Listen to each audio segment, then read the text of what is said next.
तर मी अमेय स्वागत करतो तुमचं अमेझिंग इंजिनियर्सवर। तर आज 1 मार्चला ॲडिशनल एक्झिक्युटिव्ह इंजिनियरचा पेपर झाला होता, तर त्याचे मेमरी बेस्ड क्वेश्चन्स आपण आजच्या व्हिडिओमध्ये कव्हर करूया। थोडा पेपर पॅटर्न वेगळा होता, जसं आपण एक्सपेक्ट केला होता त्या अकॉर्डिंग नव्हता। तर काय काय त्याच्यामध्ये चेंजेस होते, टेक्निकलमध्ये काय होतं, नॉन टेक्निकलमध्ये काय होतं, त्याचं प्रिपरेशन आपण कसं करू शकतो, सगळ्या गोष्टी आपण आजच्या व्हिडिओमध्ये डिस्कस करूया। सगळ्यात पहिला टेक्निकल क्वेश्चन्स बघूया आणि त्याची डिफिकल्टी लेवल वगैरे काय होती ते। तर क्वेश्चनचे जेवढे मेमरी बेस्ड त्याच्यावरून आपण त्याच्या रिलेटेड क्वेश्चन्स कुठले कुठले असू शकतात त्या सगळ्या गोष्टी डिस्कस करूया। तर क्वेश्चन होता की to eliminate the 7th harmonics what should be the short pitch angle. Okay, आपल्याला जर 7th हार्मोनिक जर एलिमिनेट करायचे आहे तर शॉर्ट पिच अँगल काय असला पाहिजे। तर सिमिलर टाईपचा क्वेश्चन UJVNLला विचारला गेला होता AEच्या एक्झामला 2016ला।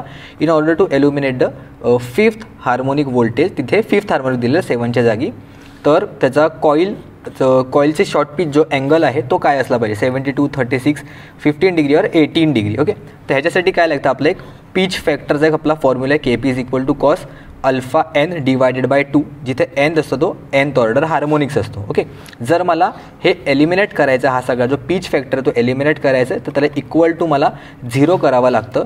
याचाच अर्थ cos into this complete bracket should be equal to 0, म्हणजे ह्याच्यावरून आपल्याला अल्फाची व्हॅल्यू मिळते। कॉस 0 कधी मिळतो आपल्याला, जेव्हा हा अँगल आहे तो 90 डिग्री होईल तेव्हा। करेक्ट, कॉस 90 असतो तेव्हा 0 मिळतो आपल्याला। कॉसचा अँगल असा असतो, करेक्ट, वेवफॉर्म अशी मिळते। तर इकडे 90 डिग्रीवर आपल्याला व्हॅल्यू ती 0 मिळते, त्यामुळे अल्फाची व्हॅल्यू आपण ह्याच्यावरून काढू शकतो। त्याच्यावर शॉर्ट ट्रिक काय आहे, शॉर्ट ट्रिकने आपण ह्याच्यावरून डायरेक्टली काढू शकतो मी की अल्फाचे अँगल जर आपल्याला विचारला तर तो येतो 180 degree divided by nth harmonic. म्हणजे सपोज आपल्याला जर 5th हार्मोनिक विचारला आहे तर 180 डिग्री डिवायडेड बाय 5th जर आपण केलं तर आपल्याला डायरेक्टली आन्सर येईल 36 डिग्री। ओके, 180 डिग्री कसं, जर हा 2 आहे मी इथे मल्टिप्लाय केला आणि हा 5 आहे मी डिनॉमिनेटरमध्ये घेतला तर अल्फाची व्हॅल्यू डायरेक्टली मिळते। सिमिलरली आपल्या क्वेश्चनमध्ये विचारलं गेलं होतं 7th हार्मोनिक्स, तर त्याचं आन्सर येईल 180 डिग्री डिवायडेड बाय 7। ओके, आता हे ऑप्शनमध्ये ज्याप्रमाणे असेल, एकदम फ्रॅक्शनमध्ये असेल किंवा असंच दिलं असेल तर त्या अकॉर्डिंग आपलं अल्फाचा अँगल आहे ते इथे मिळून जाईल। ओके, हे आम्ही सिमिलरली लेक्चरमध्ये सुद्धा कव्हर केलं होतं। जर 3rd हार्मोनिक एलिमिनेट करायचं आहे, 5th एलिमिनेट करायचं आहे तर कसं असू शकतं। आणि शॉर्ट पिच वाइंडिंग असते आणि डिस्ट्रीब्युटेड वाइंडिंग असते, तर शॉर्ट पिचचा तोच फायदा असतो की त्यामुळे आपण हार्मोनिक्स आहेत ते एलिमिनेट करू शकतो। आणि डिस्ट्रीब्युटेड वाइंडिंगचा फायदा काय असतो की त्यामुळे जो आउटपुट आहे तो आपला स्मूथ वेवफॉर्म मिळतो। तर जर आपल्याला क्लोजर टू सायनोसॉइडल जर वेवफॉर्म हवी असते तर त्याला आपण distributed winding plus short pitch winding हे आपल्याला दोन्हीही करावे लागतात। करेक्ट, असा टाईपचं क्वेश्चन होतं, तर त्यामुळे मशीनच्या बाबतीत क्वेश्चन्स जास्त होते असं ऐकलं आहे। तर बघूया क्वेश्चन एक एक डिस्कस करत जाऊया, आणि हे जे टॉपिक केले नसेल तर त्याची नक्कीच प्रॅक्टिस करून जा AE एक्झामसाठी। देन नेक्स्ट क्वेश्चन होता की find a slot angle for 36 slot and 4 पोलची मोटर त्यांनी दिली होती। तर 36 स्लॉट होते आणि स्लॉट अँगल तो फाइंड आउट करायचा होता। ओके, तर स्लॉट अँगल सगळ्यात पहिल्यांदा काय असतो, बेसिकली समजून घ्या, कॉमन सेन्सने आपण समजूया।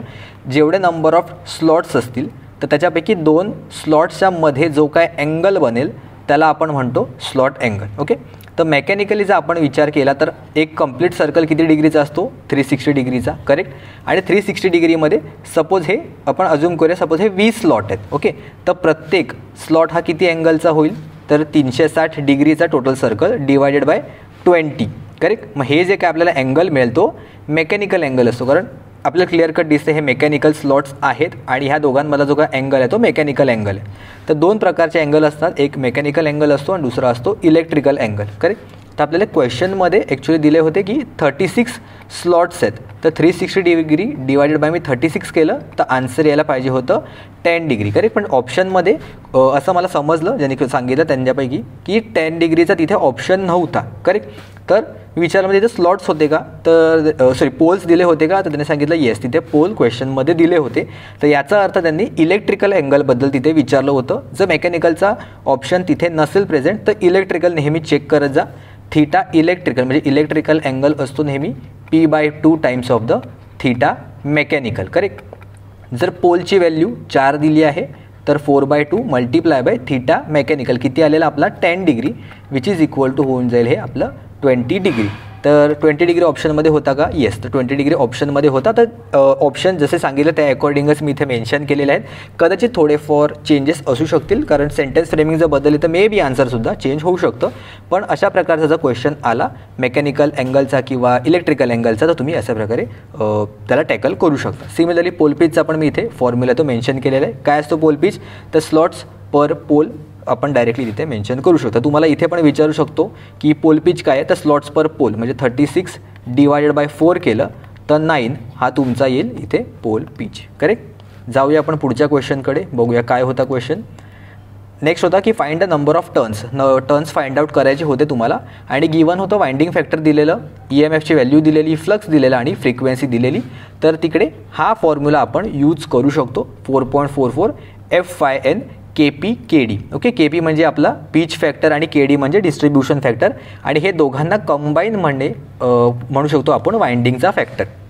कारण वाइंडिंग एक तर आपण शॉर्ट पिच पण ठेवू शकतो किंवा डिस्ट्रीब्युटेड वाइंडिंग पण ठेवू शकतो. त्यामुळे टोटल त्यांनी मिक्स करून KWची व्हॅल्यू म्हणजे वाइंडिंग फॅक्टरची व्हॅल्यू दिलेली, आणि EPH म्हणजे EMFची व्हॅल्यू दिलेली, फ्लक्सची व्हॅल्यू दिलेली, नंबर ऑफ टर्न्सची तिथे व्हॅल्यू आपल्याला काढायची होती, आणि फ्रिक्वेन्सी Fची व्हॅल्यू तिथे आपल्याला मेन्शन केली होती. असंच काहीतरी होतं एक्झॅक्टली. हा फॉर्म्युला होता की अजून दुसरा करा. मग 2 टाईपचे क्वेश्चन कळले. एक होतं की EMF फाइंड आउट करायचं होतं, is equal to 5PN/60 into Z divided by A. Okay, हा पण एक फॉर्म्युलावर एक क्वेश्चन होता असं मला समजलं, आणि एक 4.44 रिलेटेड पण होतं. पण नक्की एक्झॅक्टली कुठल्या व्हॅल्यूज मेन्शन होते एक साथ ते एक्झॅक्टली क्लिअर नाही सांगता आलं, कारण क्वेश्चन थोडे लेंदी होते, तर पॉसिबल नाही एवढं सगळं लक्षात ठेवणं. बट हा पण एक फॉर्म्युला एक इम्पॉर्टंट आहे, आणि सिमिलरली हा एक फॉर्म्युलासुद्धा इम्पॉर्टंट आहे. तर दोन्ही फॉर्म्युल्यावरचे जरा क्वेश्चन्स आहेत ते नेक्स्ट एक्झामला जाताना नक्की बघून जा. नेक्स्ट एक स्ट्रिंग एफिशियन्सीवर क्वेश्चन होता की जसं मला समजलं त्या अकॉर्डिंगच सांगतोय. If voltage across the disc nearest to the conductor is 25% of the total voltage, then the 4 number of disc त्यांनी मेन्शन केले होते. ओके, स्ट्रिंग एफिशियन्सी म्हणजे काय होतं, जे आपलं सस्पेन्शन टाईप इन्सुलेटर असतं आणि इथे खाली आपला कंडक्टर इथे प्लेस केलेला असतो. करेक्ट. तर कंडक्टरच्या जवळचा जो कुठला डिस्क असते त्याच्यावर नेहमी हायर पोटेन्शियल स्ट्रेस असतो, आणि जसं जसं आपण वरच्या साईडला जाऊ तसं तसा पोटेन्शियल स्ट्रेस आहे त्या डिस्कच्या अक्रॉसचा तो हळूहळू कमी होत जातो. करेक्ट. तर त्यांनी सांगितलेलं की कंडक्टरच्या जवळची जी डिस्क आहे त्याच्यावर 25% ऑफ द टोटल व्होल्टेज आहे. ओके, तर ह्याचा फॉर्म्युला काय आहे, व्होल्टेज अक्रॉस द स्ट्रिंग म्हणजे हा कंप्लीट व्होल्टेज आहे. सपोज मी V पकडला आणि voltage across the disc nearest to the conductor म्हणजे हा जो खाली येतो आपण इथे डिनॉमिनेटरमध्ये घेतो.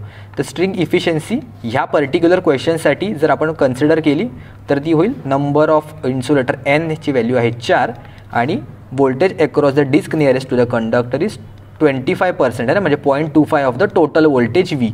तर V आणि V कॅन्सल आउट होईल. 1/4 मल्टिप्लाय बाय 0.25 केलं तर 1 येईल, म्हणजे ॲक्च्युली ती स्ट्रिंग इफिशियन्सी खरी 100% येईल जर ह्या पर्टिक्युलर क्वेश्चनच्या अकॉर्डिंग जर आपण डील केलं तर. म्हणजे काय, जर टोटल 4 डिस्क असतील, मी ते अजून एक डिस्क सपोज ॲड केली, तर ह्याच्या अक्रॉस 25% व्होल्टेज, ह्याच्या अक्रॉस 25% व्होल्टेज, ह्याच्या अक्रॉस 25 आणि ह्याच्या अक्रॉस पण 25% व्होल्टेज येईल. म्हणजे चौघांच्या अक्रॉस इक्वल व्होल्टेज डिस्ट्रीब्युशन येईल, म्हणजे कोणतीही डिस्क कोणत्याही डिस्कवर स्ट्रेस जास्त वाढणार नाही. तर हे सगळ्यात बेस्ट पॉसिबल आहे की 100% स्ट्रिंग इफिशियन्सी म्हणजे सगळ्यांच्या अक्रॉस इक्वल व्होल्टेज इथे काय डिस्ट्रीब्यूट होतं, जो काय इलेक्ट्रिकल स्ट्रेस येईल तो. करेक्ट. जर हेच 2 आकडे असतील 25% आणि 4 तर स्ट्रिंग इफिशियन्सी ही येईल. सिमिलरली जर 33% वगैरे दिलं असेल किंवा अजून दुसरा कुठला नंबर असेल तर त्या अकॉर्डिंग व्हॅल्यूज येते चेंज होऊ शकतील. हा सिमिलर टाईपचा जो क्वेश्चन आहे हा एक्झॅक्ट क्वेश्चन मी कोर्समध्ये घेतला होता मुलांचा, तर त्यामुळे जर त्यांनी पेपर दिला असेल तर त्यांना नक्कीच आन्सर आलं असेल. ओके, तर स्ट्रिंग इफिशियन्सी, इन्सुलेटर वगैरे हे टॉपिक रिपिटेटिव्हली विचारले जातात. इन्सुलेटरसुद्धा सगळ्या टाईपचे विचारले जातात, त्यामुळे डेफिनेटली बघून जा. देन नेक्स्ट सर्ज इम्पिडन्स आणि सर्ज इम्पिडन्स लोडिंग असे 2 क्वेश्चन विचारले होते. एक डायरेक्टली विचारला होता की सर इम्पिडन्स अंडरग्राऊंड केबलचा काय असेल. If I am not wrong तर त्याच्यामध्ये 50 ओम्स असा काहीतरी ऑप्शन दिला होता, पण आपण अप्रॉक्सिमेटली म्हणतो अंडरग्राऊंड केबलसाठी 40 ओम असते. पण जर त्याच्या आसपासचा जर 50 ओमचा जो ऑप्शन असेल 40 नसेल तर हा टिक करून येऊ शकतो. आणि जर ओव्हरहेड लाईनची विचारली तर 400 ओमच्या आसपास त्याचा सर्ज इम्पिडन्स असतो. Correct. Then next surge impedance loading related एक न्यूमरिकल होतं. सेम न्यूमरिकल किंवा सर्ज इम्पिडन्स लोडिंग या टॉपिकवर एक्झिक्युटिव्ह इंजिनिअरचा जो पेपर होता त्याच्यावर पण होतं. मी लास्ट व्हिडिओमध्ये ते कव्हर केलेलं आहे. हवं असेल तर तुम्ही तिथे सुद्धा जाऊन एकदा चेकआउट करू शकता. त्याच्यामध्ये मी अजून काही काही क्वेश्चन्स ॲड केलेले असेल तर ते पण एकदा पाहून घ्या. सर्ज इम्पिडन्स लोडिंगचा फॉर्म्युला तुम्हाला माहिती पाहिजे, VR² divided by ZC. Directly value substitute करून तुम्हाला आन्सर आहे ते विचारलं जाऊ शकतं, किंवा कोण लॅगिंग करतं कोण लिडिंग करतं, तर अशा टाईपचे क्वेश्चनसुद्धा जर सर्ज इम्पिडन्स लोडिंग जास्त असेल नॉर्मल लोडिंगपेक्षा तर लॅगिंग आहे की लिडिंग आहे, तर ह्या सगळ्या गोष्टी बघून घ्या एकदा. टेस्टमध्ये सुद्धा मी हे क्वेश्चन ऑलरेडी अपलोड केलेले आहेत.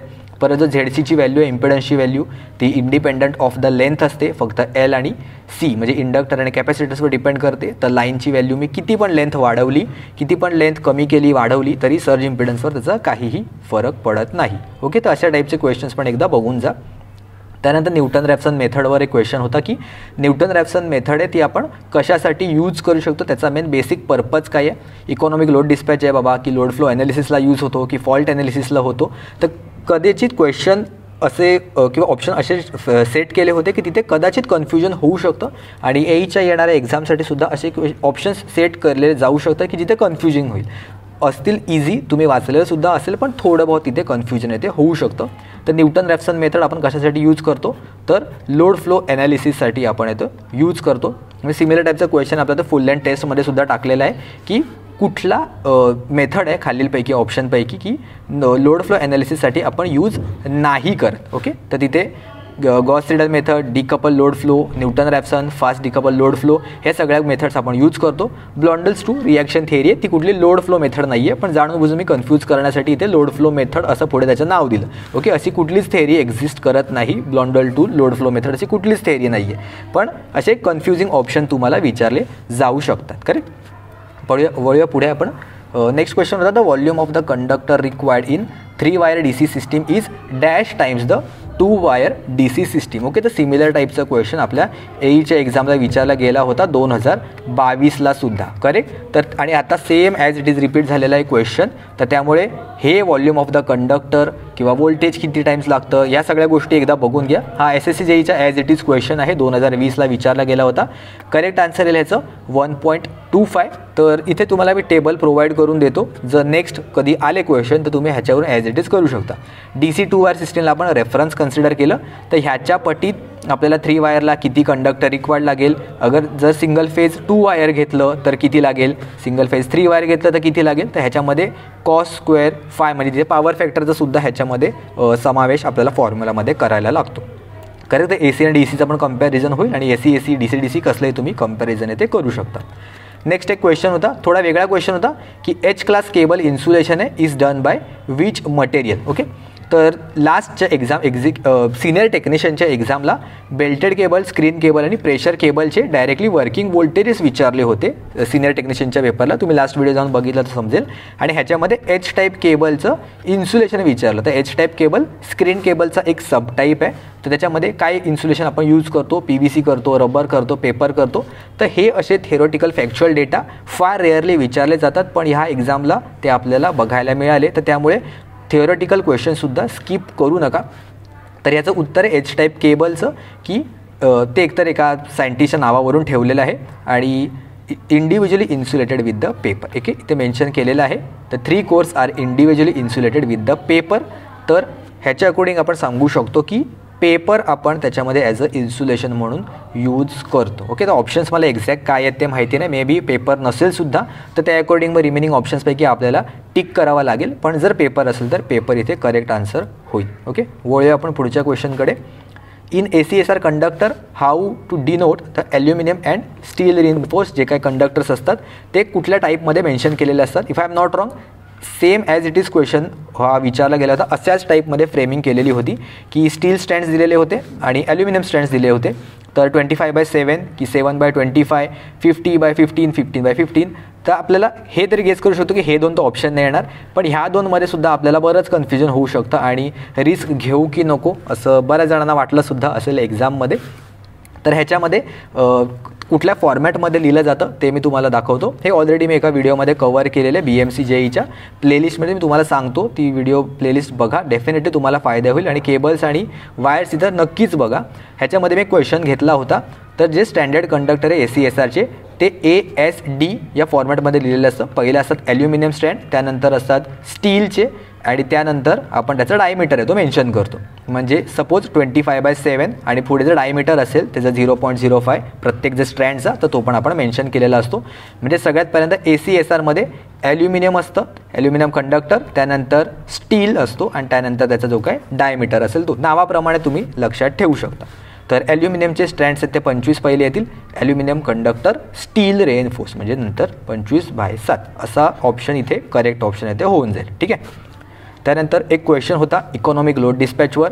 AEच्या एक्झामला 2022ला सुद्धा इकॉनॉमिक लोड डिस्पॅचवर क्वेश्चन आहे तो विचारला गेला होता, पण तिकडे थोडा वेगळा होता. तिकडे पेनल्टी फॅक्टर वगैरे तुम्हाला प्रोव्हाइड केले होते. इथे मला असं समजलं की कॉस्ट ऑफ जनरेशनवर किंवा कॉस्टिंग रिलेटेड एक्झॅक्टली विचारलं होतं. एकदा इन्क्रिमेंटल कॉस्ट किंवा कॉस्ट ऑफ जनरेशन तुम्हाला काहीतरी फाइंड आउट करायचं होतं. तर त्यावर एकदा बघून जा. इकॉनॉमिक लोड डिस्पॅच हल्ली फेवरेट टॉपिक होत चालला आहे एक्झिक्युटिव्ह एक्झाम्सचा. म्हणजे असिस्टंट इंजिनियर असो किंवा एक्झिक्युटिव्ह असो किंवा additional executive, may be deputy एक्झिक्युटिव्हला सुद्धा विचारला जाऊ शकतो. तर त्यामुळे कॉस्ट ऑफ जनरेशन किंवा इकॉनॉमिक लोड डिस्पॅचचे जे काही टॉपिक आहेत ते थोडे बहुत बघून जा. त्याच्यामध्ये लॉसेसवर सुद्धा क्वेश्चन्स आहेत ते विचारले जाऊ शकतात. त्यानंतर weight of the sag related question होता की जर आईसमुळे सॅगवर काय इफेक्ट होतो, effect of weight of ice on vertical sag and स्पॅनवर. तर ऑब्व्हियसली कॉमन सेन्सची गोष्ट आहे. जर सपोज एक कंडक्टर असेल आणि त्याच्यावर वरतून बर्फ पडला, ओके, जर त्याच्यावर वरतून बर्फ पडला तर ऑब्व्हियसली त्याचं वेट आहे ते काय होईल, वेटची व्हॅल्यू आहे ती इन्क्रीज होईल. आणि जर वेट इन्क्रीज झालं तर सॅगची व्हॅल्यू काय होईल, ऑब्व्हियसली इन्क्रीज होईल. इथे जर तुम्हाला माहिती नसेल तिथे मेन्शन पण करून दिलेलं आहे मी नोट्समध्ये आपल्या पेड बॅचमध्ये की sag is directly proportional to the weight of the conductor. सॅगचा फॉर्म्युला ज्यांना माहिती आहे काय आहे, WL² डिवायडेड बाय 8T. तिथे आपण बघू शकतो weight of the conductor. Sag is directly proportional to the weight of the conductor and it is square times of the length, span length जे काय आहे ते, आणि जे काय वर्किंग टेन्साईल स्ट्रेंथ त्याच्या इन्व्हर्सली प्रोपोर्शनल. तर ह्या फॉर्म्युल्यावरूनच तुम्ही या 3 गोष्टी आहेत ते इझिली समजू शकता. आणि टेम्परेचर काय आहे की जर टेम्परेचर वाढलं तर कंडक्टर आहे ते एक्सपांड होईल. आणि या 2 ठिकाणून ते फिक्स केलेलं असतं. 2 पोलवर आपले कंडक्टर्स आहेत ते फिक्स केलेले असतात. जर ह्याची लेंथ वाढत गेली तर ऑब्व्हियसली सॅगची व्हॅल्यू आहे ते वाढत जाणार. जर कंडक्टर एक्सपांड झाला तर सॅगची जी व्हॅल्यू आहे ते वाढत जाईल आणि क्लिअरन्स आहे तो कमी कमी होत जाऊ शकतो. तर असा ॲनालिसिस केल्यावर तुम्हाला या गोष्टी इझिली लक्षात येऊन जातील. ओके, तर हे पण सगळं आपण कवर केलेलं आहे ऑलरेडी. नेक्स्ट सॅगवर अजून एक क्वेश्चन होता. सॅग पण एक फेवरेट टॉपिक बनत चालला आहे. AEच्या एक्झामसुद्धा सॅगवर क्वेश्चन विचारला गेला होता की length of the conductor is double then what will be the sag. खूप इझी क्वेश्चन होता. माहिती आहे आपल्याला WL² divided by 8T. Length जर मी 2 पटीने वाढवली, दुप्पट केली तर सॅग माझा 4 टाइम्सने वाढेल. ओके, स्क्वेअर टाइम्स ते वाढेल.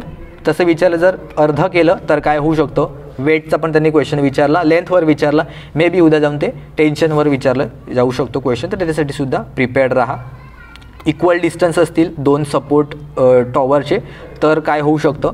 जर अनइक्वल डिस्टन्स असेल, सिनियर टेक्निशियनच्या एक्झामला विचारलं होता, अनइक्वल हाईटवर जर 2 टॉवर असतील, सपोज एक असा आणि एक इथे, तर कुठल्या पॉईंटवर तिकडे तुम्हाला सॅग येतो जास्त दिसून येईल, कुठल्या पॉईंटवर सॅग जास्त दिसून येईल किंवा कुठल्या टॉवरवर जास्त टेन्शन येते तुम्हाला दिसून येईल, असा टाईपचा क्वेश्चन एक्झॅक्टली विचारला गेला होता.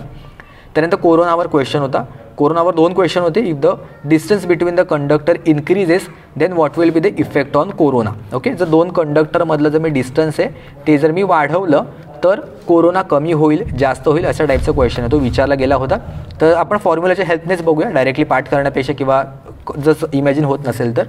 हा आहे फॉर्म्युला कोरोना लॉसचा. इथे तुम्ही पाहू शकता D आहे. तर P it is inversely proportional. आपण 1/√D वगैरे ते म्हणू शकतो, म्हणजे इन्व्हर्सलीच प्रपोर्शनल आहे बेसिकली. सो जर डिस्टन्सची व्हॅल्यू वाढली तर कोरोना लॉस आहे त्याची व्हॅल्यू कमी होत जाईल, distance of a separation in meter. Similarly जर रेडियसची व्हॅल्यू वाढवली तर काय होईल, जर फ्रिक्वेन्सी कमी जास्त केली तर काय होईल, एअर डेन्सिटी, हे कुठल्याही फॅक्टरवर विचारलं जाऊ शकतं. व्होल्टेज, डिस्रप्टिव्ह व्होल्टेज, फेज व्होल्टेज ह्याच्यामध्ये कमी जास्त काय होऊ शकतं, या सगळ्या गोष्टीवर विचारलं जाऊ शकतो. कोरोना लॉस इम्पॉर्टंट टॉपिक आहे. त्यानंतर पर युनिट सिस्टीमवर एक क्वेश्चन होता. सेम एक्झिक्युटिव्ह इंजिनिअरच्या पेपरला जसा होता सिमिलर टाईपचा होता. मला असं कळलं की तिथे नंबर विचारले गेले होते, म्हणजे डेटा टाकून तिकडे व्हॅल्यू आहे ते फाइंड आउट करायची. सिमिलर टाईपचा असा न्यू बेस MV आणि न्यू बेस KVवर फाइंड आउट करायचं होतं. इझीचा आन्सर आलं असेल. कोरोना लॉसवर अजून एक जसं मी म्हणालो की कोरोना लॉसमध्ये कुठला गॅस आहे तो रिलीज केला जातो अशा टाईपचा क्वेश्चन विचारला गेला होता आणि ऑप्शनमध्ये CO2, O2, O3, H2 अशा टाईपचे ऑप्शन तिथे मेन्शन केले होते. तर कोरोना लॉसमधून ओझोन गॅस आहे तो रिलीज होतो. ओके, तर ओझोन गॅसचा फॉर्म्युला काय आहे तर O3. ओके, O2 आहे तो ऑक्सिजनसाठी होतो, CO2 म्हणजे कार्बन डायऑक्साईड आणि H2 म्हणजे आपला हायड्रोजन येते आणि अजून कुठला तरी ऑप्शन तिथे मेन्शन केला होता. तो ओझोन गॅस तिथे रिलीज होतो, त्याच्यासोबत हिजिंग नॉईजसुद्धा होते, व्हायलेट ग्लोसुद्धा आपल्याला त्याच्या अक्रॉस दिसून येतो आणि जी काय एअर आहे ती तिथे पार्शियल डिस्चार्जसुद्धा होऊन जाते. त्यानंतर सेफ्टी फॅक्टर ऑफ द इन्सुलेटरवर क्वेश्चन होता. एक्झॅक्टली कळलं ना की व्हॅल्यू विचारली होती, म्हणजे न्यूमरिकल होतं की थेअरी होती, पण ह्या फॉर्म्युल्यावरून तुम्ही न्यूमरिकल असेल तर सुद्धा काढू शकता किंवा डायरेक्टली तुम्हाला डेफिनेशन विचारली असेल तरी सुद्धा तुम्ही इथे करू शकता. Safety factor of the insulator काय असते तर it is a ratio of puncture strength to the flash over voltage. Okay, तर सेफ्टी फॅक्टर आपण कन्सिडर करतो कॅल्क्युलेट करताना पंचर स्ट्रेंथ त्याची काय आहे आणि फ्लॅश ओव्हर व्होल्टेजेस काय आहे ते या सगळ्या गोष्टीसुद्धा आपण ऑलरेडी BMCJच्या प्लेलिस्टमध्ये सुद्धा कव्हर केलेल्या आहेत आणि मी पेड बॅचमध्ये सुद्धा कव्हर केलेल्या आहेत. त्यानंतर एक कंट्रोल रिलेटचा टॉपिकवर क्वेश्चन होता, कंट्रोल सिस्टीमवर. मला असं कळलं की विचारलेलं की फॉलोइंग इक्वेशन असं एक इक्वेशन दिलं होतं आणि ते कुठलं थेरम रिप्रेझेंट करतं असं त्यांनी क्वेश्चन विचारलं होतं. ओके, तर व्हिडिओ पॉज करून ज्यांनी पेपर दिला नसेल त्यांनी बघा कुठलं आहे ते. सोपं आहे, आपण बऱ्याचदा यूज करतो, आपण कव्हरसुद्धा केलेलं आहे. तर सांगतो मी जास्त वेळ वाया न घालवता. तर हे आपलं फायनल व्हॅल्यू थेरम आहे, final value theorem. Okay, final value theorem का, कारण ह्याच्यामध्ये T टेन्स टू आपण इन्फिनिटीवर फाइंड आउट करतो. फायनल या शब्दाचा अर्थ काय, शेवट. शेवट म्हणजे जर मी एक वेवफॉर्म वगैरे असे ड्रॉ केले तर त्याच्या शेवटी म्हणजे T जर मी इन्फिनिटीपर्यंत वाढवला तर त्याच्या शेवटी त्याची व्हॅल्यू मला काय मिळेल, फायनल व्हॅल्यू थिअरम. म्हणजे फायनली मला काय व्हॅल्यू मिळेल म्हणजे T टेन्स टू इन्फिनिटी. जर टाईम डोमेनमध्ये मी T टेन्स टू इन्फिनिटी टाकलं तर S डोमेनमध्ये मी Sची व्हॅल्यू 0 टाकतो आणि इथे Sने मल्टिप्लाय करतो. सिमिलरली इनिशियल व्हॅल्यू थेरमसुद्धा तुम्हाला विचारलं जाऊ शकतं. तिकडे फक्त इनिशियल व्हॅल्यू म्हणजे Tची व्हॅल्यू आपण 0 टाकतो आणि limit S tends to infinity टाकतो. बाकी सगळं सेम, बाकी काही फरक होत नाही. f(t)चा जर लाप्लास घेतला मी तर तो मिळतो मला f(s). म्हणजे ही जे काही f(t) असेल ह्याचं जर मी लाप्लास ट्रान्सफॉर्म होतो f(s) आणि त्याला फक्त एका अजून Sने एकदा मल्टिप्लाय करावं लागतं आणि Sची व्हॅल्यू इन्फिनिटी टाकली तर इथे मला मिळेल हे initial value theorem. Okay, initial value theorem. ह्याच्यामध्ये कंडिशनसुद्धा आहेत पण की सिस्टीम तुमची स्टेबल असावी लागते तरच तुम्ही फायनल व्हॅल्यू थेरम इथे लावू शकता. तर सिस्टीम अनस्टेबल असेल, जर तुमचा ग्राफ कंटिन्युअसली इन्फिनिटीपर्यंत जात असेल तर ऑब्व्हियसली तुमची सिस्टीम अनस्टेबल आहे, तर त्यावेळी फायनल व्हॅल्यू मी काढूच शकत नाही. तर त्यामुळे फायनल व्हॅल्यू थेरम लावायच्या आधी नेहमी आपण त्याची स्टेबिलिटी ते चेक करतो. ओके, एवढं डिटेलमध्ये गेलं नाही आहे पण तरीसुद्धा आपण डिस्कस केलं. नेक्स्ट क्वेश्चन होता, what will be the conductance if impedance is 3 + J4. Okay, तर सेम क्वेश्चन ऑलरेडी एका एक्झाममध्ये विचारला गेला होता. आता एक्झॅक्ट मला नाव नाही आठवते कुठल्या एक्झामला, पण हा विचारला गेला होता.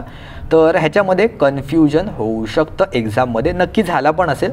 Impedance of the circuit is given by Z3 + J4. तर कंडक्टन्सची व्हॅल्यू विचारली होती. तर आपल्याला काय माहिती आहे, conductance R is equal to 1/G किंवा G is equal to 1/R. Okay, आपल्याला माहिती आहे Z इज इक्वल टू असतं R + JX आणि आपण लिहितो G is equal to 1/R. त्यामुळे Gची व्हॅल्यू येईल 1/3 आणि हे आपण आन्सर काढून आन्सर टिक करून येऊ आणि तो त्यांनी ऑप्शन मेन्शन केलेला आहे. जर हे कोणी टिक केलं असेल तर आय एम रिअली सॉरी, पण हे आपलं आन्सर चुकलेलं आहे. ह्याचं आन्सर कसं काढू शकतो, जर तुम्हाला झेडच्या फॉर्मॅटमध्ये कम्प्लिटली दिलं असेल तर तुम्हाला सुरुवातीला त्याला ॲडमिटन्समध्ये कन्वर्ट करावं लागेल. ॲडमिटन्सची व्हॅल्यू असते Y is equal to G + JB conductance plus susceptance. Okay, तर त्यामुळे झेडला आपल्याला सगळ्यात पहिल्यांदा वायमध्ये कन्वर्ट करावं लागेल किंवा Y इज इक्वल टू मी लिहितो 1/Z. त्यानंतर इथे येईल Y is equal to 1/3 + J4. तर आता कॉम्प्लेक्स आहे खाली, तर त्याला आपल्याला कॉन्जुगेट करावं लागेल. म्हणजे 3 - J4ने वरती आणि खालती मला इथे मल्टिप्लाय करावं लागेल. Okay, multiply by 1/3 3 minus J4. Okay, काही वेगळं केलेलं नाही आहे, फक्त हा जो टर्म आहे हा मी वरती आणि खालती फक्त मल्टिप्लाय केलेला आहे. नाहीतर जर कॅन्सल आउट केलं तरी मला हीच व्हॅल्यू मिळेल. तर हे कॅल्क्युलेशनसाठी आपलं इझी होतं. तर हे a plus B A minus B या फॉर्म्युलाने जर मी सॉल्व केलं तर हे होतं a square minus B square, म्हणजे 3चा स्क्वेअर आणि मायनस ऑफ मायनस केलं तर तो प्लस होईल 4चा स्क्वेअर. करेक्ट, 4चा स्क्वेअर 4 स्क्वेअर. करेक्ट, आणि हा होईल 3 मायनस J4. तर आपण जर कॅल्क्युलेट केलं तर आपल्याला आन्सर मिळेल 3 मायनस J4 डिवायडेड बाय 25. म्हणजे ह्याच्यापैकी जे Rची व्हॅल्यू आहे, Gची व्हॅल्यू आहे ती मिळेल मला 3/24 प्लस J4/24 नाही 3/25 आणि 4/25. तर ही व्हॅल्यू आहे, ही Gची व्हॅल्यू मिळते आणि ही जी व्हॅल्यू आहे ती ससेप्टन्सची म्हणजे Bची व्हॅल्यू मिळते. तर खरं याचं उत्तर येईल ऑप्शन 2 3/25 ही कंडक्टन्सची व्हॅल्यू येईल. जर डायरेक्टली 1/R केलं तर चुकेल हे, आणि फक्त जर रेजिस्टन्स दिला असेल DC सर्किटमध्ये त्यावेळी आपण करू शकतो. पण जर इमॅजिनरी टर्म आपल्याकडे प्रेझेंट असेल रिॲक्टन्स वगैरे तर तेव्हा आपल्याला Y काढूनच प्रोसीड करावं लागेल. त्यानंतर काही क्वेश्चन होते, एक्झॅक्टली त्याचे फ्रेमिंग कळले नाही, त्यामुळे मी फक्त तुम्हाला टॉपिक सांगतो, त्यावरून तुम्ही जरा बघून घ्या. क्वेश्चन टॉवर फिटिंग रेजिस्टन्सवर एक क्वेश्चन होता, डायरेक्टली व्हॅल्यू फाइंड आउट करायची होती if I am not wrong. त्यानंतर maximum demand load factor related एक न्यूमरिकल होतं, बेसिकचं होतं असं करण्यात आलं. तर त्यामुळे त्याची पण सुद्धा एकदा प्रॅक्टिस करून जा. डायव्हर्सिटी फॅक्टर काय आहे, प्लांट कॅपॅसिटी फॅक्टर काय आहे, रिझर्व कॅपॅसिटी काय आहे, या सगळ्या गोष्टी बघून घ्या. त्यानंतर टॉर्क रिलेटेड एक क्वेश्चन होता. ओके, टॉर्क TORQUE टॉर्कच्या एक कॅल्क्युलेशनवर होता, टॉर्क पण बघून जा. LLL फॉल्टवर, फॉल्ट ॲनालिसिसवर एक क्वेश्चन होता की तिने विचारलं की relation between voltage and the current काय असू शकतो. व्होल्टेज आणि करंटचं रिलेशन काय असेल LLL फॉल्टवर. तर फॉल्ट ॲनालिसिसवर सुद्धा क्वेश्चन विचारले गेलेले आहेत. तर LG fault, LL fault, LLL fault, LLG fault हे सगळे एकदा नक्की बघून घ्या. त्यानंतर एक रिव्होल्यूशन कॉन्स्टंटवर क्वेश्चन दिला होता, म्हणजे एनर्जी मीटरचा आपण MCQ म्हणू शकतो. त्याच्यामध्ये रिव्होल्यूशन कॉन्स्टंट त्यांनी मेन्शन केलेला होता क्वेश्चनमध्ये. तर काय टाईपचे क्वेश्चन विचारला जाऊ शकतो आपण डिस्कस करूया. इथे मीटर कॉन्स्टंट किंवा रिव्होल्यूशन कॉन्स्टंटची व्हॅल्यू अशी दिलेली असते आणि calculate the number of revolutions तुम्हाला फाइंड आउट करायला देतील. की सपोज एक डिस्क आहे एनर्जी मीटरची, ती 10 मिनिटामध्ये calculate the number of revolutions of a single energy meter in 10 minutes. 10 मिनिटामध्ये ते किती नंबर ऑफ रिव्होल्यूशन करेल जर आपण त्याच्यावर 500 वॅटचा लोड कनेक्ट केला आहे आणि ते मीटरचा एक कॉन्स्टंट आहे की 300 रिव्होल्यूशन्स पर किलोवॅट आवरने तो फिरतो. तर त्यामुळे तुम्हाला सगळ्यात पहिल्यांदा एका तासाला तो 3600 रिव्होल्यूशन्स करतो. आता 3600 पर किलोवॅट आवर, याचा अर्थ काय, पर किलोवॅट आणि आवर म्हणजे एका तासाला 3000 रिव्होल्यूशन्स करेल. कधी, जेव्हा मी तिथे 1 किलोवॅटचा लोड कनेक्ट केला तर. ओके, जर त्याला 1 आवरला आपण 60 मिनिटमध्ये कन्वर्ट करू शकतो, 60 मिनिटाला मी 10 मिनिटामध्ये कन्वर्ट करू शकतो आणि 10 मिनिटाला मला मिळालं, 10 मिनिटाला 600 रिव्होल्यूशन करेल जर मी 1 किलोवॅट लावलं तर. ओके, जर मी किलोवॅटची व्हॅल्यू हाफ केली, 1 किलोवॅटच्या जागी फक्त 500 वॅट लावलं तर रिव्होल्यूशन्स पण तो अर्धेच करेल. तर 10 मिनिटामध्ये तो 300 रिव्होल्यूशन करेल जर मी 500 वॅटचं लावलं तर. डायरेक्टली आपण ह्याच्यावरून फाइंड आउट करू शकतो. त्यामुळे आपण असं म्हणू शकतो की energy is directly proportional to the speed. जर एनर्जी कमी झाली तर रिव्होल्यूशनसुद्धा इथे कमी होतील. खरं energy is nothing but the power into time. Correct, तर पॉवर कमी झाली किंवा एनर्जी कमी झाली तर रिव्होल्यूशनसुद्धा इथे कमी होतील. कारण शेवटी तेच असतं ना की जेवढी तुम्ही पॉवर कन्झ्युम कराल किंवा जेवढं तुम्ही एनर्जी यूज कराल तेवढंच ते डिस्क किती फिरते आणि त्यावरून मीटर पडतं. आपल्या घरी पण मीटर कसं पडतं, जुन्या काळचे जे मीटर होते त्याच्यामध्ये डिस्क वगैरे फिरायची. करेक्ट, तर जेवढं आपण युनिट्स कन्झ्युम करू तेवढे अकॉर्डिंग ती डिस्क फिरायची, त्या नंबर ऑफ रिव्होल्यूशन्स व्हायचे, मीटर पडायचं आणि आपल्याला बिल यायचं. तर हाच कन्सेप्ट आहे की एनर्जी कन्झम्पशन वाढलं, पॉवर कन्झम्पशन वाढलं तर नंबर ऑफ रिव्होल्यूशन्स इथे इन्क्रीज होतील, तर जर ते कमी झालं तर कमी होतील. सिमिलरली अजून एक टाईपचं मी क्वेश्चन इथे मेन्शन केलेलं आहे, तुम्ही व्हिडिओ पॉज करून एकदा बघू शकता. सोल्युशन पण मी ह्याच्यामध्ये प्रोव्हाइड केलेलं आहे आणि ऑलरेडी मी क्लासमध्ये वगैरे कवर केलेलं आहे किंवा आपण ऑलरेडी एक प्लेलिस्ट बनवली आहे वेगळी, त्याच्यामध्ये सुद्धा डिस्कस केलेलं आहे, तिथे पण तुम्ही जाऊन बघू शकता पॉवर सिस्टीम रिलेटेड किंवा इलेक्ट्रिकल मेजरमेंट. नेक्स्ट टॉपिक आहे, नेक्स्ट क्वेश्चन आहे रेंज एक्सटेन्शनवर होता. गॅल्व्हॅनोमीटर किंवा ॲमीटर रिलेटेड एक होता रेंज एक्सटेन्शनवर. त्याच्यामध्ये रेझिस्टन्सची व्हॅल्यू किंवा करंटची व्हॅल्यू विचारली नव्हती. सरप्रायझिंगली तिथे मल्टिप्लाइंग फॅक्टरची व्हॅल्यू तिथे विचारली, तिथे विचारली गेली होती, म्हणजे जी आपली एमची व्हॅल्यू असते ती. इंटरनल रेझिस्टन्सची व्हॅल्यू 50 ओम आणि जो एक्सटर्नल आपण शंट रेझिस्टन्स लावतो त्याची व्हॅल्यू 5 ओम होती. हे मला मिळालेल्या डेटावरूनच सांगतो आहे. तर एमची व्हॅल्यू त्याच्यामध्ये काय असू शकते. ओके, तर हा आपल्याकडे एक फॉर्म्युला आहे. RSH की म्हणजे शंट रेझिस्टन्सची व्हॅल्यू असते जो आपण एक्सटर्नली कनेक्ट करतो, तो खूप लो असला पाहिजे तरच मॅक्झिमम करंट ह्याच्यामधून फ्लो होईल. म्हणजे इनिशियली सपोज हा 1 एम्पियर फक्त करंट मेजर करतो आहे आणि मला ह्याच्यातून आता 10 एम्पियर करंट आहे तो मेजर करायचा आहे. तो उरलेला जो 9 एम्पियर आहे तो ह्याच्यामधून या जो शंट रेझिस्टन्स आपण लावला आहे, लो व्हॅल्यू ऑफ रेझिस्टन्स, त्याच्यातून फ्लो झाला पाहिजे. करेक्ट, तरच हा जो मीटर आहे तो डॅमेज होणार नाही आणि लो व्हॅल्यू ऑफ रेझिस्टन्स लावला तरच त्याच्यातून उरलेला जो करंट आहे तो ह्याच्यातून फ्लो होईल. राईट, तर त्यामुळे ह्या फॉर्म्युल्यावरून आपल्याला फक्त त्याची व्हॅल्यू फाइंड आउट करायची होती. तर व्हॅल्यू टाकून दाखवतो मी तुम्हाला पाहिजे कसं करू शकतो. M-1 मी एका साईडला घेतलं, हे होईल RM/RSH. RMची व्हॅल्यू किती होईल ह्याच्यामध्ये, M इज इक्वल टू होईल RMची व्हॅल्यू मीटर रेझिस्टन्स म्हणजे इंटरनल रेझिस्टन्स आहे 50, शंट रेझिस्टन्स आहे 5 आणि हा जो -1 आहे तो जर मी इथे नेला तो होईल +1 म्हणजे 50/5 10 + 1 इज इक्वल टू 11. तर मला जेवढं कळलं ते सरांनी सांगितलं त्या अकॉर्डिंग मी सांगतो की 11 त्यांनी आन्सर टिक केलं, कॅल्क्युलेट त्यांनी केलेलं. तर 11 आन्सर इथे ज्यांचं करेक्ट असेल ऑप्शन नंबर तर ते आन्सर करेक्ट होईल. तर रेंज एक्सटेन्शनवर सुद्धा बघून जा, मेजरमेंटचा टॉपिक आहे आपला. व्होल्टेज एक्सटेन्शन किंवा व्होल्ट मीटर किंवा एमीटर क्वेश्चन्स ते विचारले जाऊ शकतात. त्यानंतर क्वेश्चन होता V is equal to VM sin ωt असं व्हॅल्यू दिली होती आणि त्यात क्वेश्चनमध्ये दिलेलं की करंट लॅग करते व्होल्टेजला 30 डिग्रीने. तर हे आपण sin ωtच्या टर्म्समध्ये कसं डिनोट करू शकतो.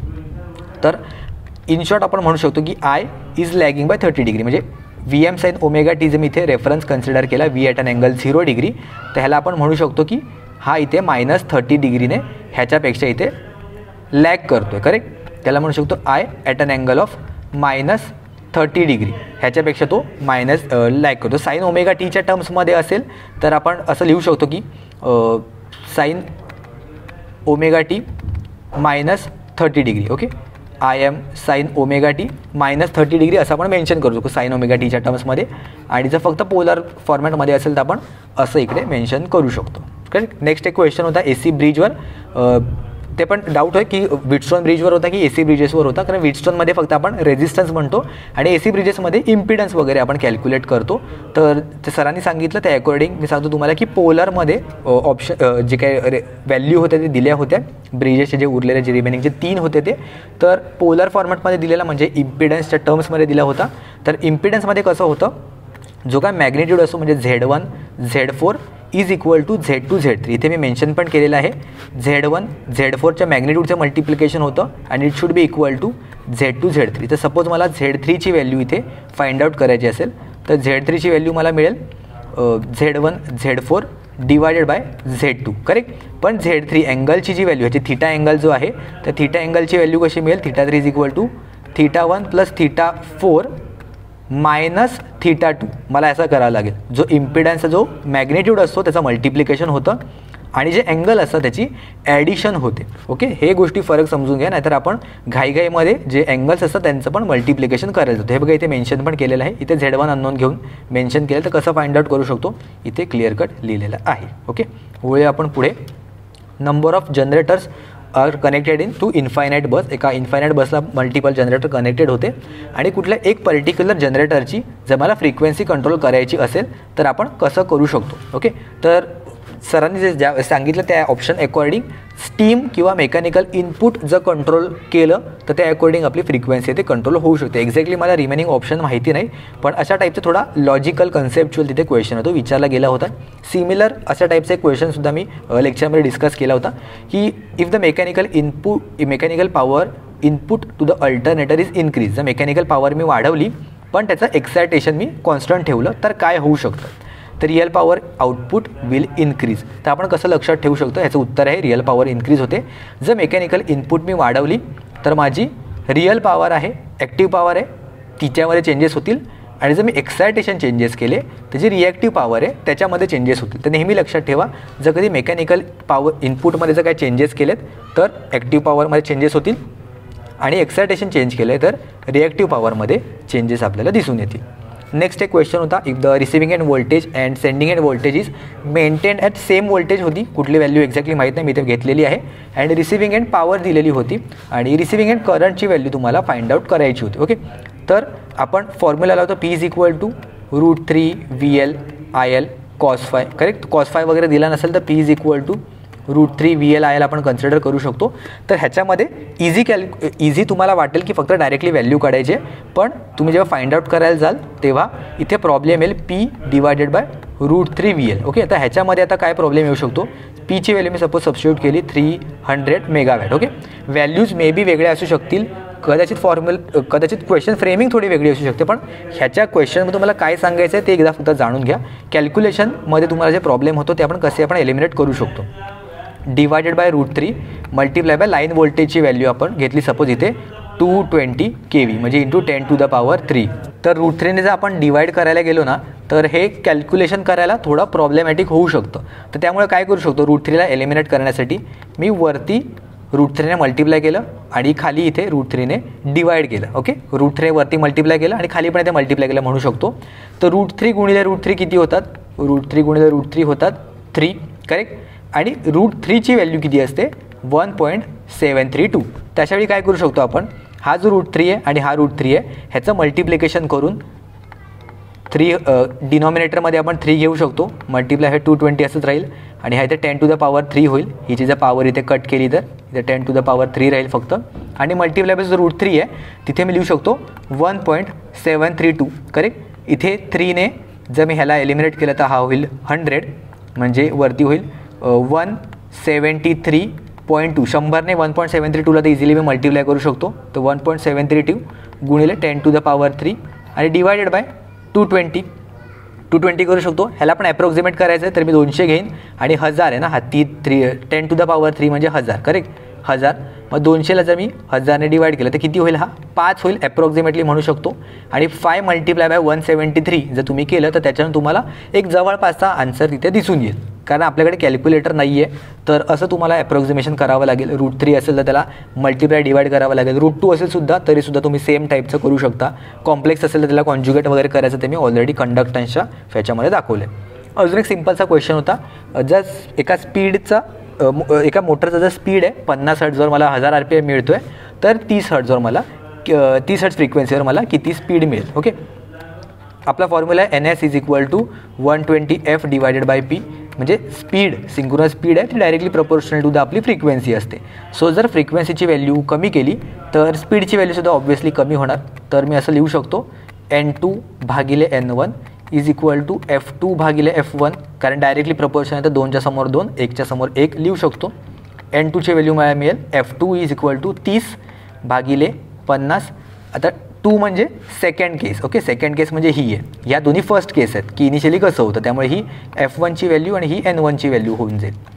आणि मल्टिप्लाय बाय N1 हा इकडे गेल्यावर होईल इथे 1000, कॅन्सल आउट केलं तर तुम्हाला आन्सर मिळेल 600 RPM. ओके, तर हा एक ऑप्शन होता, तर 600 RPM इथे करेक्ट आन्सर येते येऊन जाईल. नेक्स्ट अजून एक क्वेश्चन होते काही ते डिस्कस करूया. इफ न्यूट्रल करंट दिला होता 18 एम्पियरचा तर 0 सिक्वेन्स करंट येते काय असू शकतो. तर त्याच्यामध्ये सुद्धा मॅटर करतं की तुमचा फॉल्ट कुठल्या टाईपचा होता, LG आहे, LL आहे, ट्रिपल LG फॉल्ट आहे, तर त्यावरून या गोष्टी चेंजेस होतील, किंवा सर्किट असेल तर त्यावरून सुद्धा हे चेंजेस होतील. तर तेच म्हणून सांगितलं की डिसाईड होईल की क्वेश्चन काय आहे त्या अकॉर्डिंग चेंजेस होतील. त्यामुळे मी फक्त तुम्हाला टॉपिक सांगतो की काय टाईपचं आलं होतं. रिंगमेन आणि रॅडेलमॅन डिस्ट्रीब्युशन सिस्टीमवर एक क्वेश्चन होता. त्यानंतर रिॲक्टिव्ह पॉवर का ॲपरंट पॉवर कॅल्क्युलेट करायची होती. 0.8 तुम्हाला दिलं होतं पॉवर फॅक्टरची व्हॅल्यू, आणि त्याच्यावरून तुम्हाला जर रिॲक्टिव्ह पॉवर जर काढायची असेल तर ऑब्व्हियसली 0.6 तुम्हाला माहिती पाहिजे. cos फायची व्हॅल्यू जर 0.8 असेल तर sin फायची व्हॅल्यू आपली बाय डिफॉल्ट 0.6 येते, आणि वाईस वर्सा. जर cos फाय 0.6 असेल तर sin फाय तिथे 0.8 होती. तर हे तुम्हाला ट्रिक माहिती असेल त्या अकॉर्डिंग तुम्ही फाइंड आउट करू शकता. अजून एक क्वेश्चन होता, कन्सेप्च्युअल होता, जसा मला कळला त्या अकॉर्डिंग मी तुम्हाला समजायचा प्रयत्न करतो की एक n नंबर ऑफ जनरेटर्स आहेत ते एका आपण बसला कनेक्ट केलेत आणि त्याचे इंटरनल रेजिस्टन्स किंवा रिॲक्टन्स यांनी मेन्शन केलं होतं. आणि जर हे मला सॉल्व करायचं आहे की प्रत्येक जनरेटरच्या अक्रॉस किती करंट डिस्ट्रीब्युशन होईल, तर कुठल्या मेथडने मी ते सॉल्व करू शकतो. परत एकदा सांगतो, जर n नंबर ऑफ जनरेटर्स माझे कनेक्टेड आहेत एका बसला आणि त्याचा इंटरनल रेजिस्टन्स किंवा रिॲक्टन्स मेन्शन केलेला आहे, तर कुठल्या मेथड वापरून मी प्रत्येक जनरेटरच्या अक्रॉस करंट डिस्ट्रीब्युशन काही काढू शकतो. KCL, सुपरपोजिशन की नॉर्टन. करेक्ट, तर एक्झॅक्टली सेंटेन्स फ्रेमिंग इथे चेंजेस झाली तर मे बी इथे व्हॅल्यू चेंजेस होऊ शकतो. त्यामुळे एक्झॅक्टली मी इथे तुम्हाला आन्सर सांगत नाही की तुम्ही जे मार्क केलं ते आन्सर काय आहे, करेक्ट कुठलं आहे ते, चुकीचं कुठलं आहे ते. तर फक्त मी AEच्या मुलांना जे एक्झाम देणार आहेत त्यांच्यासाठी एक सांगतो की कन्सेप्च्युअल क्वेश्चनसुद्धा आपल्यासमोर येऊ शकतात. त्यानंतर यूज ऑफ स्वॅम्पिंग रेझिस्टन्सवर एक क्वेश्चन होता. तर स्वॅम्पिंग रेझिस्टन्सचा एक्झॅक्टली यूज काय आहे, तर त्याचा एका वेगळ्या क्वेश्चनमध्ये मला इथे मिळाला की what is the swamping resistance. The swamping resistance which is connected in series with the working coil of voltmeter to drastically reduce the error in measurement caused due to variation in the temperature is made up of. तर त्यांनी ते स्वॅम्पिंग रेझिस्टन्सची basically directly definition दिलेली एका क्वेश्चनमध्ये आणि तो कशापासून बनवलेला असतो असं इस्रोच्या क्वेश्चनमध्ये त्यांनी विचारलं होतं. तर यूज काय आहे ते आपल्याला कळला की टेम्परेचरमुळे होणाऱ्या एरर व्हेरिएशनला तो अवॉइड करतो मेजरमेंटमध्ये. हे त्याचं काम आहे आणि तो बनवला जातो मॅंगनीनने किंवा कॉन्स्टंटनने. दोन्ही यूज केले जातात पण मॅंगनीनला आपण सगळ्यात जास्त प्रेफरन्स देतो. मॅंगनीन कॉन्स्टंटन असेल तर मॅंगनीनला प्रेफर कर, त्यानंतर कॉन्स्टंटन आपण यूज येतो करू शकतो. नेक्स्ट क्वेश्चन होता की 2 बल्ब जर सिरीजमध्ये कनेक्टेड असतील तर त्याच्यातून सर्किटमधून किती करंट फ्लो होईल, रेझिस्टन्स आणि पॉवर त्याच्यामध्ये दिले होते. तर सिमिलर टाईपचा क्वेश्चन आपण ऑलरेडी एकदा BMCJच्या प्लेलिस्टमध्ये कव्हर केलेलं DC सर्किटमध्ये. ही रेझिस्टन्स तुम्हाला कसे फाइंड आउट करायचे आहेत, व्होल्टेज दिलं असेल आणि पॉवर दिलं असेल तर त्याच्यावरून तुम्ही 2 रेझिस्टन्सचे व्हॅल्यू काढू शकता. आणि 2 रेझिस्टन्स जर सिरीजमध्ये असतील तर directly voltage divided by this total रेझिस्टन्सने आपण करंट आहे ते फाइंड आउट करू शकतो. ओके, ते जेवढे क्वेश्चन्स लक्षात होते किंवा जेवढे मला समजले ते आपण सगळे डिस्कस केले. तर ह्याच्यावरून आपण इम्पॉर्टंट सब्जेक्ट्स काय ते बघूया, नंतर मग नॉन टेक्निकलकडे जाऊया. तर most probably power system, electrical machines, network theory आणि इलेक्ट्रिकल मेजरमेंट्स हे सगळ्यात जास्त वेटेज असतात नेहमीच. फक्त ह्या वेळेला इलेक्ट्रिकल मशीन्सवर थोडे जास्त क्वेश्चन्स होते, एक्झिक्युटिव्हला पॉवर सिस्टीमवर जास्त क्वेश्चन्स होते.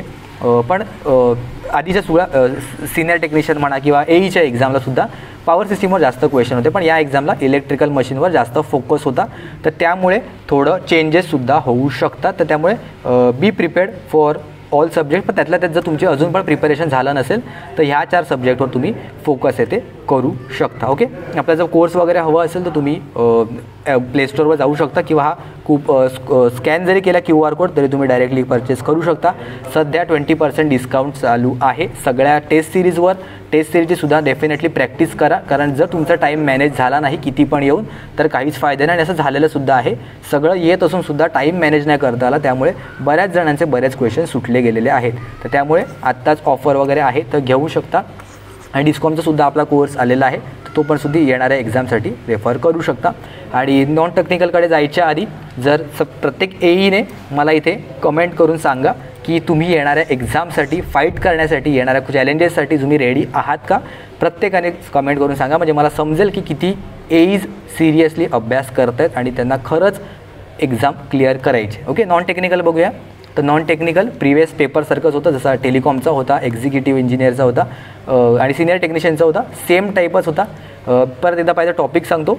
सिटिंग अरेंजमेंट सर्क्युलर होता, त्याच्यामध्ये एक इनवर्ड आणि आउटवर्ड बघणारे होते. त्यानंतर सिलोजिझमवर क्वेश्चन्स होते, ब्लड रिलेशनवर होते, ॲव्हरेजेस फाइंड आउट करायचे होतं, एज कॅल्क्युलेट करायचं होतं. त्यानंतर पर्सेंटेजवर क्वेश्चन होते, सिम्प्लिफिकेशन ॲप्रॉक्झिमेशन, वर्ड सिरीज, नंबर सिरीजवर क्वेश्चन्स होते. त्यानंतर टाईम स्पीड डिस्टन्स होता. ॲप्टिट्यूडमध्ये मराठीमध्ये सेम पॅरेग्राफ सेंटेन्समधल्या चुका वगैरे ज्या आहेत त्या प्रॅक्टिस केली तर तो इझिली होऊन जाईल. टेलिकॉमच्या पेपरमध्ये सुद्धा मी जे मेन्शन केलं होतं सेम परत एकदा दाखवतो, तोच एक स्क्रीनशॉट. जे इथे मेन्शन केलेलं आहे त्याच्या व्यतिरिक्त अजून काहीच आलेलं नाही आहे. तर मग मराठी रिजनिंग ॲप्टिट्यूडवर जसं आत्तापर्यंत करत आला तेच कंटिन्युअसली करा आणि बाकी टेन्शन घ्यायची गरज नाही आहे. टेक्निकलवर जसं मी सांगितलं हे 4 सब्जेक्ट जरी तुम्ही व्यवस्थित केले तरी तुमचं बऱ्यापैकी चांगल्या पोझिशनवर येईल. फक्त ह्याच्यामधला कुठला टॉपिक सोडू नका, कारण केबल वगैरे पण विचारलं गेलेलं आहे, जो थिअरॉटिकल कन्सेप्ट आहे, SSC JEEचे क्वेश्चन वगैरे ते पण तुम्ही बघितलं तर तुम्हाला त्याचा डेफिनेटली फायदा होईल. ठीक आहे, त्या होप तुम्हाला ह्याचा डेफिनेटली हेल्प झाला असेल. आणि जायच्या आधी व्हिडिओला कमेंट करून जा आणि व्हिडिओ लाईक करा आणि आपल्या मित्रांसोबतसुद्धा शेअर करा ज्यांची येणारी एक्झाम आहे किंवा ज्यांनी एक्झाम दिलेली आहे त्यांनासुद्धा एकदा रिकॉल होतील. आणि तुम्हाला अजून कुठले जर क्वेश्चन्स आठवत असतील तर आम्हाला कमेंट्समध्ये नक्की कळवा, जेणेकरून मी ते पुढच्या व्हिडिओजमध्ये कव्हर करेन. त्यामुळे बाकीच्या येणाऱ्या एक्झामसाठी सगळ्यांनाच फायदा होईल. ठीक आहे, तर आजच्या व्हिडिओमध्ये एवढंच. भेटूया आपण पुढच्या व्हिडिओमध्ये कोणत्या नवीन व्हिडिओसोबत.